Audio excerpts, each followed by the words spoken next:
Assalamualaikum warahmatullahi wabarakatuh.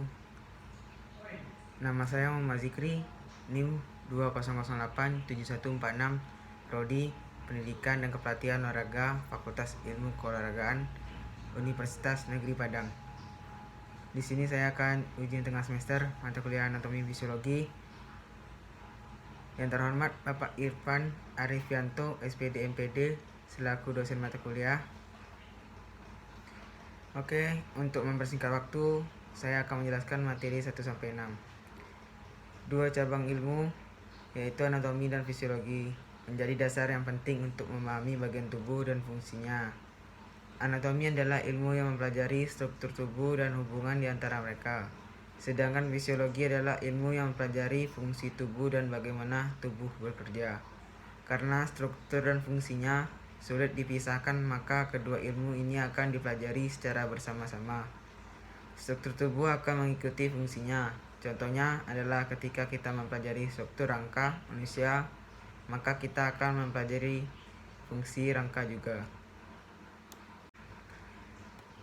Tubuh manusia memiliki cara yang unik untuk mempertahankan kondisi stabilnya.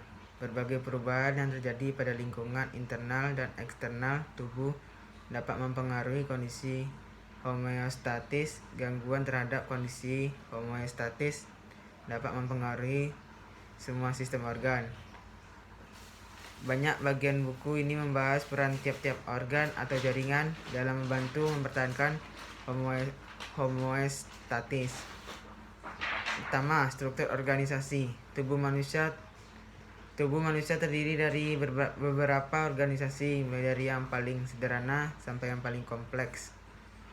Yang 1. Level kimia. Ini merupakan level dasar yang terdiri dari atom dan molekul.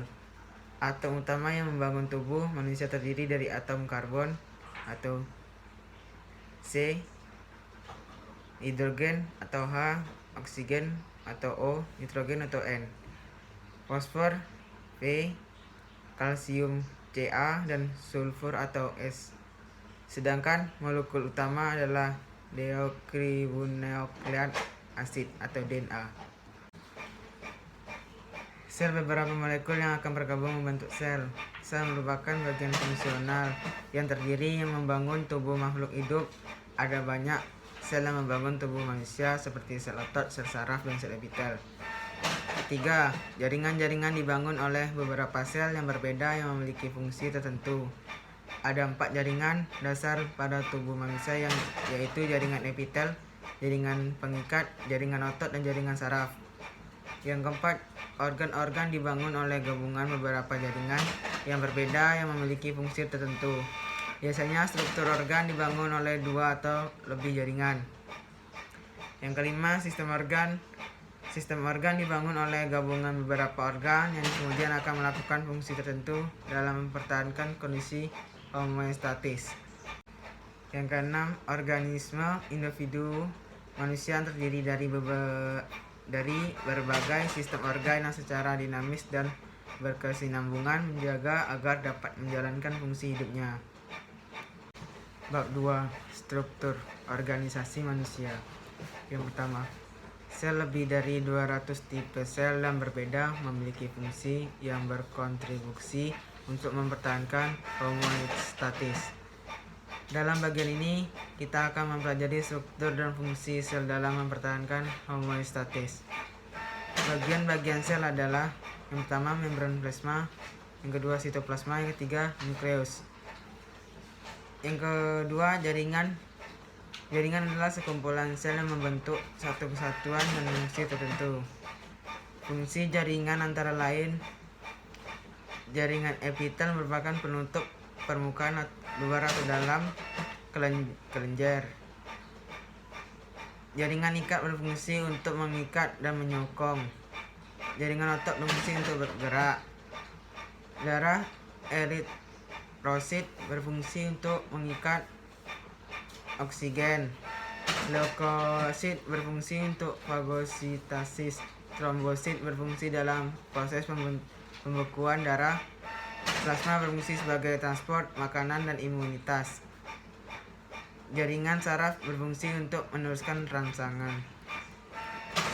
Struktur tubuh manusia berdasarkan pendekatan sistem histologi, yaitu mempelajari semua struktur tubuh manusia secara mikro, yaitu dengan menggunakan alat bantu mikroskop. Sedangkan grossonatomi mempelajari semua struktur tubuh manusia secara makro, yaitu dengan menggunakan secara mata telanjang saja. Contoh proses terjadinya gerak. Teori kibernetik. Contoh pada pemain bola basket ini, faktor fisiologisnya tidak normal atau banyaknya beban pikiran saat bermain. Maka secara psikologis gerakan motoriknya tidak bisa direalisasikan dengan benar. Dan sebaliknya, apabila emosi tak terkontrol, maka secara tidak langsung fungsi psikologisnya berjalan dengan baik, maka gerakan motoriknya akan terkontrol sehingga bergerak sesuai dengan informasi yang terima. Teori feedback luar. Contohnya posisi tempat duduk kita karena kita tidak merasa nyaman, sehingga perubahan posisi suatu objek akan berpindah tempat. Struktur dan klasifikasi otot manusia. Otot adalah sebuah jaringan dalam tubuh manusia yang berfungsi sebagai alat gerak aktif yang menggerakkan tulang. Otot dapat diklasifikasikan menjadi 3 jenis, yaitu otot lurik, otot polos, dan otot jantung. Pengertian anatomi fisiologi. Anatomi dapat juga dimaknai sebagai ilmu yang mempelajari bentuk dan susunan tubuh baik secara keseluruhan maupun bagian-bagian serta hubungan alat tubuh yang satu dengan yang lain. Fisiologi adalah ilmu yang mempelajari alat pekerja atau fungsi dari tiap-tiap jaringan tubuh, bagian dari alat-alat dan fungsinya. 2. Anatomi fisiologi sel. Lebih dari 200 tipe sel yang berbeda memiliki fungsi yang berkontraksi untuk mempertahankan homeostatis.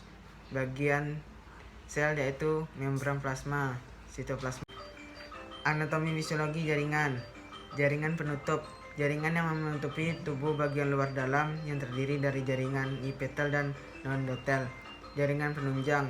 Sekumpulan sel khusus yang serupa bentuknya, besarnya, dan pekerjaannya yang berfungsi menunjang dan menyokong berbagai susunan tubuh yang ada di sekitarnya. Jaringan otot. Terdiri dari sel otot yang bentuknya panjang dan ramping. Jaringan saraf yang terdiri dari sel saraf yang panjang dan halus, mempunyai inti sel dalam protoplasma yang agak tebal. Jaringan cairan. Darah sebagai jaringan yang bentuknya cair, terdiri dari cairan darah. 4. Mekanisme sintesis protein. Proses pembentukan protein dikenal dengan ekspresi gen. DNA pada gen digunakan sebagai template untuk membentuk protein tertentu. Langkah awal proses tersebut dimaknai dengan deskripsi.